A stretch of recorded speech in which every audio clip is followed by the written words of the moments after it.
అండి, ముందు వీడియోలో ఈ బ్లౌజ్ కటింగ్ చూపించాను. ఈరోజు వీడియోలో స్టిచ్చింగ్ చూపిస్తాను. ఒక్క సూదు కూడా ఇరగకుండా చాలా జాగ్రత్తగా కుట్టానండి. ఇది రెడీమేడ్లో వచ్చిందనమాట. పూసల బరువుకి లోపల ఉన్న లైనింగ్ క్లాత్ బయటకు వచ్చేస్తుంది. ఇక్కడ మనం హెమ్మింగ్ చేసుకోవాలి. నెక్ చుట్టూ ఎక్కడైతే ఉందో నెక్ చుట్టూ, హ్యాండ్ చుట్టూ అన్ని చోట్ల కూడా మనం హెమ్మింగ్ చేసుకోవాలి. ఇక్కడ కూడా హెమ్మింగ్ చేయాలి. ప్రాసెస్ కొంచెం ఎక్కువే ఉందండి. మొత్తం మీద ఫైనల్గా అయితే బ్లౌజ్ అయితే రెడీ అయిపోయింది. మామూలుగా చూపించలేదు నాకు చుక్కలు. ఇదంతా అడ్జస్ట్మెంట్ చేసి కుట్టాలన్నమాట.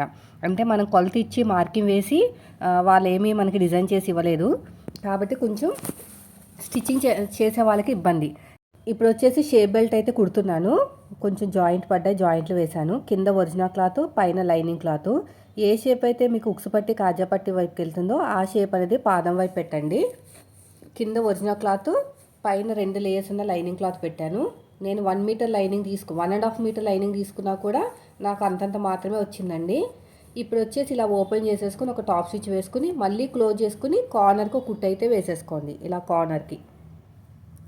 ఇప్పుడు ఎగస్ట్రా ఉన్న క్లాత్ అంతా కూడా నీట్గా కట్ చేసేయండి. ఇలా వీటిలో చూపించినట్టు నీట్గా కట్ చేసుకుంటూ వెళ్ళిపోండి. ఇది కూడా అయిపోయిందండి.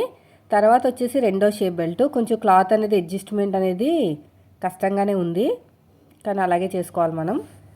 ఇక్కడ కొంచెం క్లాత్ అయితే నేను హ్యాండ్కి శారీలో వచ్చిన క్లాత్ అయితే వాడానమాట. అంటే వాళ్ళు శారీలో వచ్చిన క్లాత్ని పెద్ద బోర్డర్ని హ్యాండ్ కింద వేయమన్నారు. ఇప్పుడు రెండో షేప్ బెల్ట్. ఏ షేప్ అయితే మీకు సైడ్ జాయింట్ వైపుకి వెళ్తుందో ఆ షేప్ అనేది పాదం వైపు పెట్టండి. ఇప్పుడు ఎగస్ట్రా ఉన్న క్లాత్ నీట్గా కట్ చేసుకుని ఇలా మొత్తం కూడా ఇలా ఓపెన్ చేసేసుకుని ఒక టాప్ స్టిచ్ అయితే వేసేసేయండి. ఇలా నీట్గా కుట్టేసి ఇలా ఓపెన్ చేసేసుకుని ఒక టాప్ స్టిచ్ వేసేసుకోండి. ఎగస్ట్రా ఉన్న క్లాత్ని కూడా కట్ చేసేయండి. ఇలా మొత్తం కూడా ఇలా నీట్గా ఇలా క్లోజ్ చేసుకుని ఒక కార్నర్కి ఒక కుట్టు వేసేసుకుని ఎగస్ట్రా ఉన్న క్లాత్ అంతా కూడా నీట్గా కట్ చేసేయండి అంతా కూడా. తర్వాత వచ్చేసి బ్యాక్ పార్ట్ అండి. బ్యాక్ పార్ట్ మనకి ఇలా వచ్చింది. దీన్ని ఏం చేయాలంటే మనం కటింగ్లో నెక్ దగ్గర కట్ చేయకూడదు. ఇలా పెట్టేసుకుని కరెక్ట్గా మిడిల్ పాయింట్ అవన్నీ చెక్ చేసుకుని కరెక్ట్గా మిడిల్లో వచ్చేటట్టు పెట్టుకుని పిన్స్ పెట్టేసుకోండి. ఓకేనా? ప్రతి చోట మీకు ఎంత వీలుగా ఉంటే అంత పిన్స్ పెట్టేసుకోండి. పిన్స్ అయితే పెట్టేసుకున్నాను మొత్తం ఫుల్ సెక్యూర్గా, ఎక్కడ జరగకుండా. ఇప్పుడు మనం ఇక్కడ నుంచి పైనుంచి రావాలన్నమాట. వీళ్ళు నెక్ అనేది పైకి దాకా ఇవ్వలేదు. చూసారు ఎంత తక్కువ వచ్చిందో? సో అలాగే వస్తాయండి. ముందే మనం మాట్లాడుకోవాలంట కస్టమర్ తోటి. ఓకేనా? లేదంటే మళ్ళీ కస్టమర్ మనల్ని బ్లేమ్ చేస్తారు. మీరు ఎప్పుడైనా సరే ఇలాగా ఎవరైనా రెడీమేడ్ స్టైల్లో ఉన్న వర్క్ బ్లౌజ్ కానీ తీసుకొస్తే ముందే అన్నీ చెక్ చేసుకుని పైన మనకి వస్తే వచ్చిందని చెప్పండి వర్క్, లేకపోతే రాలేదని చెప్పండి. నాకు విడ్త్ తక్కువ ఇచ్చారు, నెక్ విడ్త్ అనేది తక్కువ ఇచ్చారు, అందుకని మధ్యలో కట్ చేస్తున్నాను. నెక్ తక్కువైతే మధ్యలో కట్ చేసుకుంటే ఎక్కువ వస్తుంది అనమాట. అదే ఎక్కువైతే మధ్యలో కుట్టు వేసుకోవాలి. ఎంత ఎక్కువ వచ్చిందో అంత కుట్టు వేసుకుంటే దగ్గరికి వస్తుంది. ఇది ఒక మంచి టిప్పు. నాకు ఇంత వెడల్పు రావాలి, అందుకని చూసారు ఇలాగ ఓపెన్ చేశాను. ఓపెన్ చేసేసుకుని ఇప్పుడు నీట్గా కుట్టుకుంటూ వెళ్ళిపోవాలి. నేనైతే సింగిల్ పాదం పెట్టాను. ఖచ్చితంగా సింగిల్ పాదం పెడితేనే ఆ పక్క నుంచి వస్తుంది అనమాట, లేకపోతే రాదండి. సింగిల్ పాదం లేకపోతే ఈవెన్ 3 in 1 ఫూట్ అయినా సరే కొంచెం ఇబ్బందే. ఇదైతేనే బెస్ట్. ఇలా సూదిని కిందకి దింపి పాదాన్ని పైకి లేపి ఇలాగా నీట్గా కుట్టుకుంటూ వెళ్ళిపోవాలి. ఇలా మొత్తం కూడా ఇక్కడ పక్క నుంచి ఇలాగా మెల్లగా. ఇది చాలా స్లోగా చేసే ప్రాసెస్ అండి. నార్మల్ బ్లౌజ్ కుట్టే అంత ఈజీగా కుట్టకూడదు. కుట్టినా కూడా సూదులు ఇరిగిపోతాయి. సూదులు ఇరిగిపోతే మళ్ళీ పెట్టుకొచ్చలేక అనుకుంటారేమో, మిషన్ కూడా పాడైపోతుంది అనమాట. రీసెంట్గా నేను యూట్యూబ్ ఓపెన్ చేయగానే ఒక వీడియో కనిపించిందండి. జాక్ మిషనే సూది అనేది స్టోన్ మీద పడి మధ్యలో ఇరిగిపోయిందంట, లోపల ఇరుక్కుపోయిందంట. ఎంత తీసినా రాలేదు అని చెప్తే తర్వాత ఏదో చేశారు. అంటే వాళ్ళు చెప్పారనమాట, లోపల స్క్రూ అంతా ఓపెన్ చేసి అవన్నీ చెక్ చేసి తీస్తే అప్పుడు వచ్చింది. సో వాళ్ళకి వచ్చే డబ్బుల కన్నా ఈ టెన్షన్ ఎక్కువైపోతుందండి. అందుకనే మీరు ఖచ్చితంగా స్లోగానే చేయండి. ఎంత అయితే టైం పడుతుందో అంత మనీ తీసుకోండి. ఇది యాక్చువల్గా అయితే బయట షాపులో అయితే 500 కంటే తక్కువ తీసుకోరు. సో ఇంట్లో కాబట్టి ఏదైనా ఒక 50 రూపీస్ తగ్గించవచ్చు, కానీ అంతకు మించి ఎక్కువ తగ్గించకూడదు. టైం టేకింగ్ మనకి ఇదంతా అడ్జస్ట్మెంట్ చేసుకోవాలి. ఫస్ట్ ఆఫ్ ఆల్ మన బాడీకి తగ్గట్టు అడ్జస్ట్మెంట్ చేసుకోవాలి. వాళ్ళు డిజైన్ చేసి ఇచ్చింది వేరు, ఏదో బండ గుర్తులతో డిజైన్ చేసేసి మనకి బాడీ కొలతల ప్రకారం కుట్టడం అనేది వేరనమాట. మళ్ళీ నేను ఇంకో కుట్టు వేస్తున్నాను, ఎందుకంటే సపోర్ట్ ఏం లేదు కదా, ఇంకా ఇది ఒకటే కదా, అందుకని చెప్పేసి. అంతే, ఎగస్ట్రా ఉన్న క్లాత్ నీట్గా కట్ చేసేయండి మొత్తం కూడా. ఇలా నీట్గా కటింగ్ చేసుకుంటూ వెళ్ళిపోవాలి. వీడియో నచ్చితే లైక్ చేయండి ఫ్రెండ్స్. మీరు మన ఛానల్ ఫస్ట్ టైం చూస్తే మాత్రం సబ్స్క్రైబ్ చేయండి. ఇలా వీడియోలో చూపించినట్టు నీట్గా కటింగ్ చేసుకుంటూ వెళ్ళిపోవాలి. ఇక చిన్న చిన్న టక్స్ అయితే ఇచ్చేసేయండి మొత్తం కూడా. ఇచ్చేసి ఇలా ఓపెన్ చేసేసేయండి.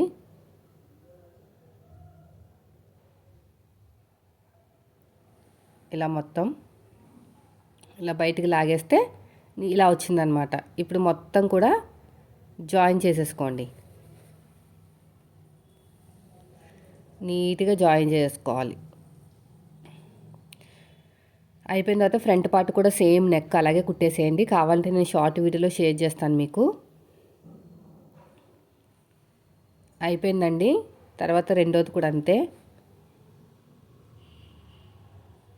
తర్వాత ఉక్సు పట్టి కాజా పట్టి దగ్గర ఉన్న డాటు, ఆ తర్వాత మెయిన్ డాట్ను పట్టేసుకుని చంక వైపుకి. ఇప్పుడు షేప్ బెల్ట్ అండి. షేప్ బెల్ట్ ఇలా పెట్టేసుకుని అడుగు భాగంలో పెట్టేసి నీట్గా స్టిచ్ చేసుకుంటూ వెళ్ళిపోండి. ఆ తర్వాత ఎక్స్ట్రా ఉన్న క్లాత్ని ఇలా ఫోల్డ్ చేసుకుని కుట్టేసేయండి. అయిపోయింది కదా. తర్వాత రెండోది కూడా అంతే, ఇలా పెట్టేసుకుని పైన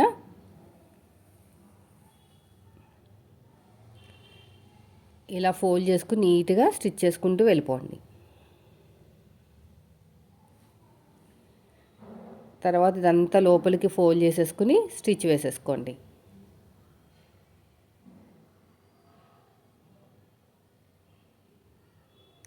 ఎగస్ట్రా ఉన్న క్లాత్ని కట్ చేసేయండి. ఎడమ చేతి వైపు కాజా పట్టి, కుడి చేతి వైపుకి ఉక్సు పట్టి అయితే వస్తుంది. సో స్టార్టింగ్లో చిన్న ఫోల్డింగ్ చేసుకుని ఇలా కుట్టుకుంటూ వెళ్ళిపోండి. మళ్ళీ ఇలా ఓపెన్ చేసేసుకుని డబుల్ ఫోల్డింగ్ చేసేసేయండి. ఇలా డబుల్ ఫోల్డింగ్ చేసుకుంటే క్లోజ్ చేసుకుని సరిపోతుంది. ఇదంతా కూడా అంతే, ఇలాగా.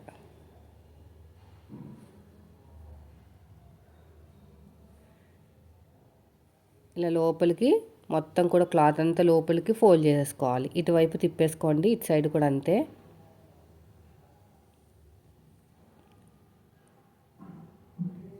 ఇప్పుడు వచ్చేసి మనకి కాజా పట్టి కుట్టేసిన తర్వాత ఉక్సు పట్టి కుట్టే ముందు కాజా పట్టి మీద పెట్టుకుని చెక్ చేసుకోవాలి ఎక్కడ ఎక్కువ వచ్చింది ఏంటనేది. నాకైతే ఇక్కడ డాట్ దగ్గర కొంచెం ఎక్కువ వచ్చింది. సో ఇప్పుడు నేను కవర్ చేస్తాను దీన్ని. ఇలా పెట్టేసుకుని చూసుకోండి కరెక్ట్గా వచ్చిందా లేదా,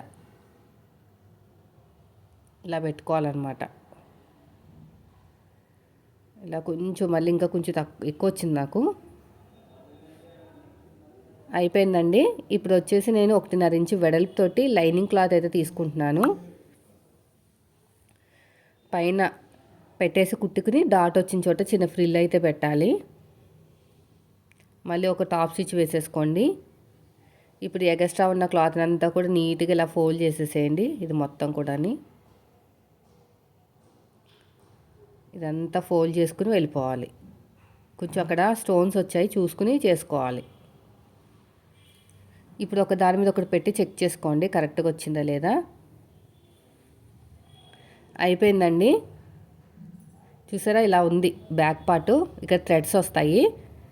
నెక్స్ట్ వచ్చేసి హ్యాండ్స్ అండి. హ్యాండ్స్ని ఎలాగంటే ఫస్ట్ వచ్చేసి నేను బార్డర్ ఉంది కదా, బార్డర్ దగ్గర మనకి ఏదైతే క్లాత్ ఇచ్చారో బ్లౌజ్లో క్లాత్ ఇచ్చారనమాట హ్యాండ్ లూజ్ దగ్గర బార్డర్, ఆ బార్డర్ అనేది నేను జాయిన్ చేసేసాను.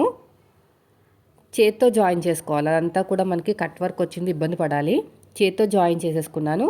ఆ జాయిన్ చేసుకున్న డిజైన్కి లైనింగ్ని జాయిన్ చేశాను అనమాట. ఇక్కడ కొంచెం చాలా ఇబ్బంది పెట్టింది నన్ను, అంటే టైం బాగా పట్టేసింది అనమాట. సూది కూడా సింగిల్ పాదం కూడా దూరనంత ప్లేస్ అయితే ఉందండి. చేత్తో కుట్టాను, తర్వాత హెమ్మింగ్ చేసుకోవాలి స్ట్రాంగ్గా. ఎగస్ట్రా ఉన్న క్లాత్ని కట్ చేసేయండి. ఇక్కడంతా కూడా హ్యాండ్ లూజ్ దగ్గర కరెక్ట్గా పెట్టేసుకుని ఆర్మ్ లూజ్ దగ్గర ఏమైనా తక్కువ ఎక్కువ ఉంటే కట్ చేసుకోండి. ఇక్కడ నాకు కొంచెం అతుకులు కూడా పడతాయి. ఇలాగా అతుకులు వేసేసుకుని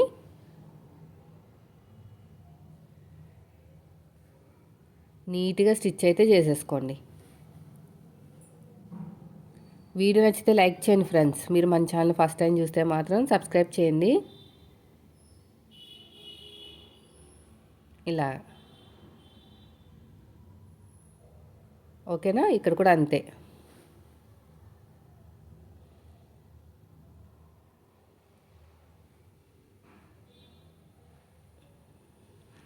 ఇప్పుడు వచ్చేసి నేను పైన పఫ్ పెడుతున్నాను.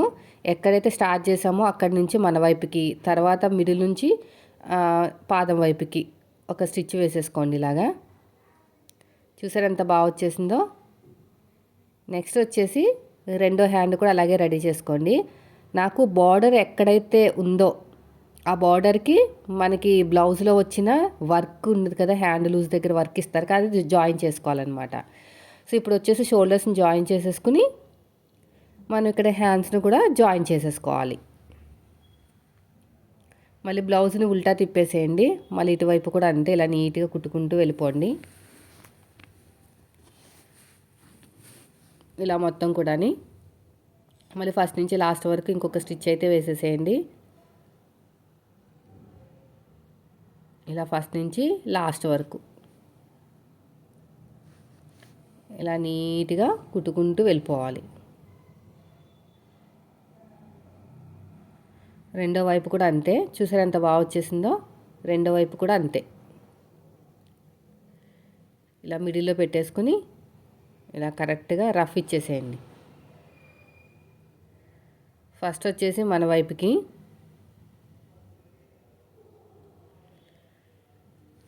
తర్వాత వచ్చేసి ఉల్టా తిప్పేసుకుని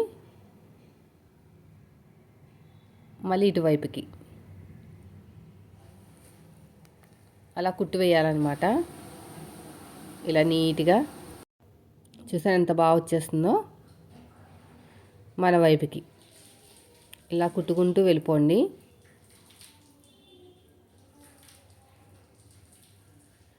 తర్వాత ఫస్ట్ నుంచి లాస్ట్ వరకు ఇంకొక స్టిచ్ అయితే వేసేసేయండి. ఫస్ట్ నుంచి లాస్ట్ వరకు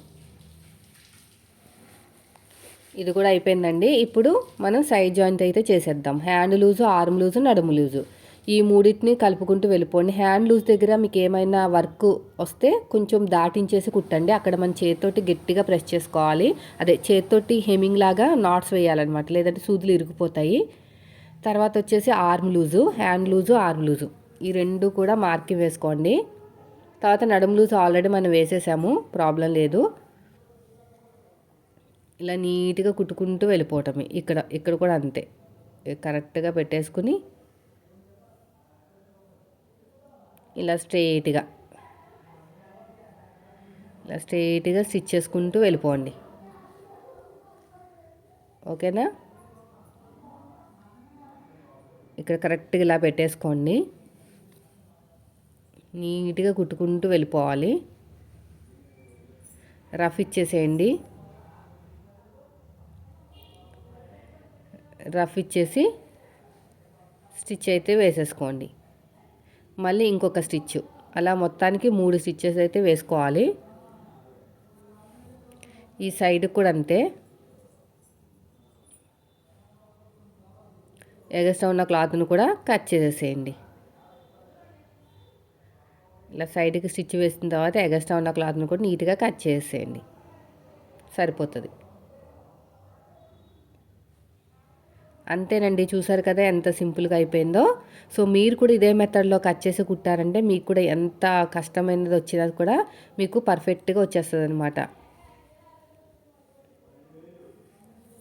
హ్యాండ్ లూజు, ఆర్మ్ లూజు, నడుము లూజు ఈ మూడింటిని కలుపుకుంటూ వెళ్ళాలి. వెనకాల థ్రెడ్స్ కూడా పెట్టాలి, తర్వాత పెడతాను.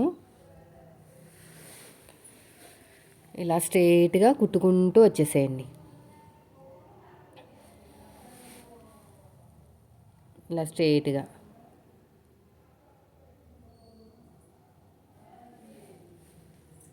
ఇక్కడ కూడా అంతే. అంతేనండి, చూసారు ఎంత సింపుల్గా అయిపోయిందో. వెనకాల నేనైతే థ్రెడ్స్ పెడతాను. థ్రెడ్స్ పెడితే సెట్ అయిపోతుంది, అంటే ఇంకా కంప్లీట్ అయిపోతుంది అనమాట ప్రాసెస్ అనేది.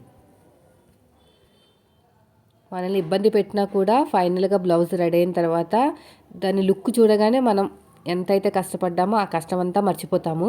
ఎంత బాగా కుదిరిందో బ్లౌజ్ కూడా అని. వాళ్ళు ఇలాగా మధ్యలో ఎక్కువ దగ్గరగా చేసేసారండి నెక్ అనేది, అందుకనే మనకి ఇక్కడ గ్యాప్ వచ్చిందనమాట. మనం థ్రెడ్స్ పెడతాం కాబట్టి సెట్ అయిపోతుంది. ఇదిగోండి ఇలాగా, ఇలా ఉంది ఫైనల్ లుక్ అనేది. ఫ్రంట్ వచ్చేసి మనకి నెక్కి తగ్గట్టు ఇచ్చుకోవాలన్నమాట, మన ఫ్రంట్ నెక్ తగ్గట్టు. సో ఇదండి ఈరోజు వీడియో. నచ్చితే మాత్రం లైక్ చేయండి. మీరు మన ఛానల్ ఫస్ట్ టైం చూస్తే మాత్రం సబ్స్క్రైబ్ చేయండి. కటింగ్ వీడియో కూడా పోస్ట్ చేశాను, ఎవరికైనా ఇంట్రెస్ట్ ఉన్న వాళ్ళు ఖచ్చితంగా చూడండి. కటింగ్ చూస్తే ఆటోమేటిక్గా మీకు స్టిచ్చింగ్ కూడా ఈజీగా అనిపిస్తుంది. హ్యాండ్ చూసారు అంత చక్కగా వచ్చిందో. ప్యాచ్ వర్క్ ఇది, వేరే క్లాత్ వేసి జాయిన్ చేశాను ఇక్కడ. ఈ రెండు కూడా అంతే. Thank you for watching.